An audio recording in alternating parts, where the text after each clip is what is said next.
সন্তানকে ভুলেও তিনটি কথা বলবেন না, বললে ওই সন্তানের মহাবিপদ আসবেই, এটা পরীক্ষিত।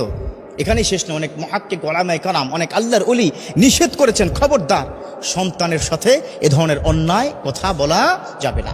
দেখুন, সন্তান আপনার আমার জন্য সবচেয়ে বড় নিয়ামত। আমার বিশ্বনবী তিনি বলেছেন, ইযা মাতাল ইনসান ইনকাতা আনহু আমালুহু ইল্লা মিন থালাত ওয়ালাদুন সালিহুন ইয়াদউ লাহু।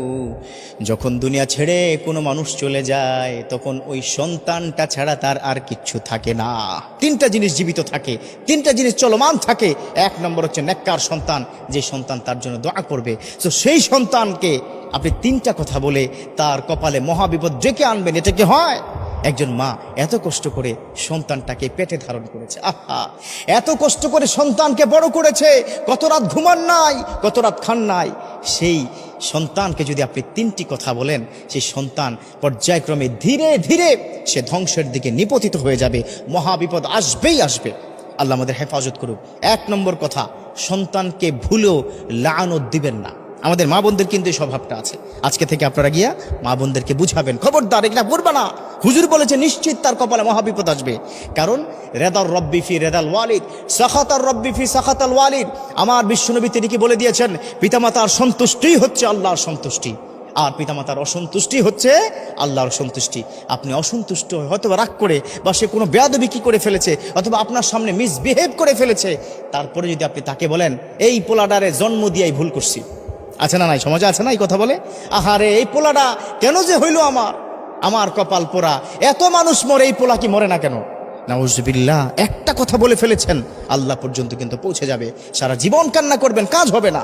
সো এক নম্বর কি, এটা বলবেন না। ইভেন আপনারাও কিন্তু বলেন, আপনারাও কিন্তু কি বলেন রাগের মাথায়, আহা এই পোলা কি পড়াশোনা করে না, এই ছেলে আমার অবাধ্য, এ যদি কি মরে না কেন, সবাই মরে, ওই কেন কি মরে না, আছে না নাই? সমাজের মধ্যে এই কথা বলবেন না, এটা আল্লাহর দরবার পর্যন্ত কিন্তু পৌঁছে যায়।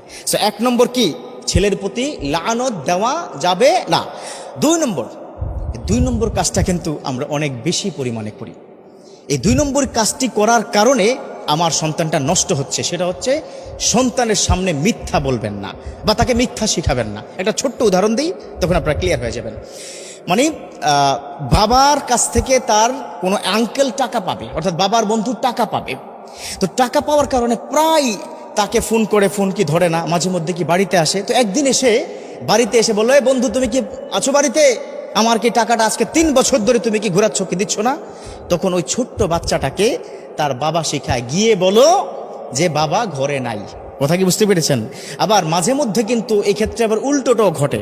যেমন সে গেল, গিয়ে দরজা খুললো, দরজা খুলে বলতেছে, কি ব্যাপার, তোমার আব্বা কোথায়? তখন ওই বাচ্চা ছেলেটা বলে বসে, কারণ সে তো মাসুম বান্দা, সে কি বলে বসলো, আব্বা আমাকে বলে দিয়েছে যে বলতে আব্বা কি ঘরে নাই। এবার কি বলুন তো কি অবস্থা?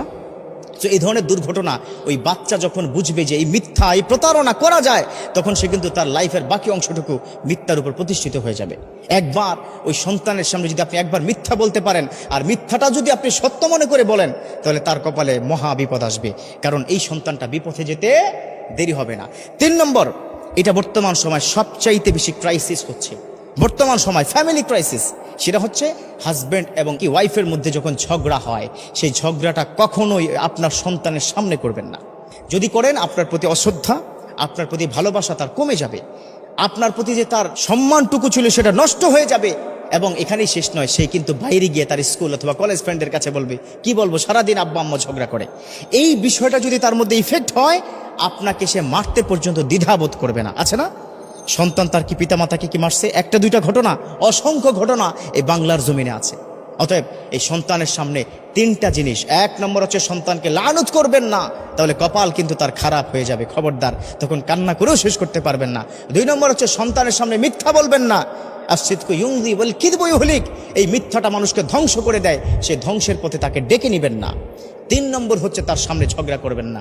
ঝগড়া যদি করতেই হয়, তাকে বাইরে ড্রয়িং রুমে অথবা ডাইনিং রুমে রেখে দরজা লাগিয়ে কি ঝগড়া করবেন, কোনো অসুবিধা নাই।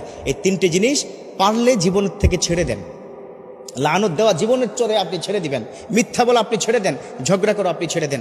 আপনার ঘরের মধ্যে দেখবেন সুখ, শান্তি, রহমত, বৃষ্টির মতো সাকিনা আপনার ঘরের মধ্যে নাজিল করবে আল্লাহ পাক।